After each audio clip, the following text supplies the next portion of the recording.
tsy nitazapotsiny ny zava-misy eto amin'ny firenena ihany koa ny avy eo anivon'ny Cnosc indrindra ny makasika ireo teboka mafapana eto amin'ny firenena, ny makasika ny fanatanterahana ny fifidianana, ny makasika ny fananganana ny FFM dia isan'ny itondran'izy ireo ny fomba fijerena. Makasitraka ny fahatontosan'ny fifanarahana mikasika ny dingana fisafidianana ireo mpikambana ao anivon'ny Filankevitra Fampihavanana Malagasy na FFM ny vondrona fiarahamonim-pirenena Cnosc.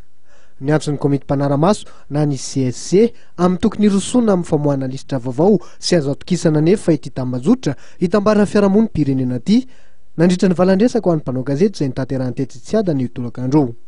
Tena tsoronay fa nanao blocage tokoa zay tsy hahafahan'le lisitra zay efa hita hoe misy lesoka isan-karazany dia mbola iny ihany ve no tazomina, iny ihany ve no voaloatra ny sasapiso manasa tare fotsiny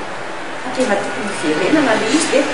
dia nafalenay zany dia leo nisokafana daholo le dossier rehetrarehetra fa tsy moramora daholo nazahoana n'izany sy ny ady hevitra tamin'izany tena zany hoe tsorona nga mety hoe tsy mba nisy zany krispas zany aloha tamin'iny tsy nisy zany taom-baovao zany fa asa sy ady hevitra sy fifandresen-dahatra tsy nijanona mihitsy.